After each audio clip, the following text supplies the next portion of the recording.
최근 액화 천연가스 선박 발주 붐이 시작되어 한국의 조선업계는 엄청난 호황을 누리고 있지만 일본의 조선업계는 초상집 분위기입니다. 한국의 잔치상을 바라만 보고 있는 상황인데요.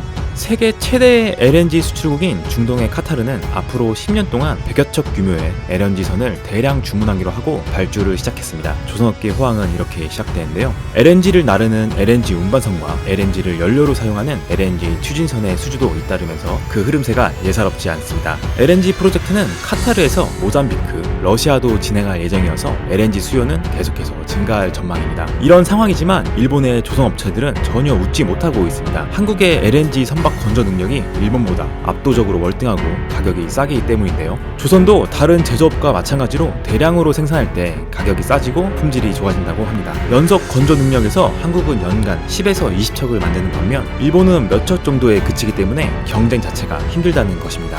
가성비에서 한국을 이길 수 없었던 일본은 거의 모든 수주 경쟁에서 탈락하면서 일각에서는 일본 조선업이 도산 위기라는 이야기까지 나오고 있습니다. 일본의 LNG 업계 관계자는 이 붐을 타지 못하면 역시 힘들겠네요 라며 일본의 중공업 계열의 조선업체들이 이번 겨울은 유난히 추울 것 같다는 전망입니다. 한국 업체들도 지금 수주 가격으로는 흑자가 나지 않을 것이라고 예상하고 있지만 어찌됐든 가격 면에서 한국 업체 완패했다 라며 침통한 분위기입니다. 일본의 조선업은 LNG선 분야에서 철수할 것인지 중대 국면을 맞이했습니다. 한국에선 전범 기업으로 잘 알려진 미쓰비시 조선과 미쓰비시 중공업은 예전 무리하게 수주에 성공한 이력이 있었으나 거액의 손실을 본 적이 있기 때문에 무리한 수주는 다시는 하지 않겠다라는 입장입니다. 일본의 네티즌들의 반응도 재밌습니다. 조선업은 한국이 최고, 그리고 일본이 그 뒤를 잇는다. 한국산 선박을 구매하는 행위는 일본 조선업 쇠퇴에 가담하는 행위, 중국인에게 조선업 일자리를 제공하는 행위는 매국노이다. 형님이 조선소에서 일하고 있다. 최근 몇 년간 한국 때문에 좋은 소식을 들어본 적이 없다고 한다.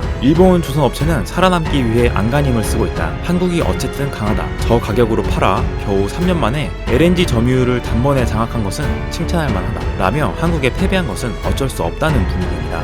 최근 미래 성장 동력이 없다는 평가를 받고 있는 일본, 이제는 조선업까지 포기해야 할 상황입니다.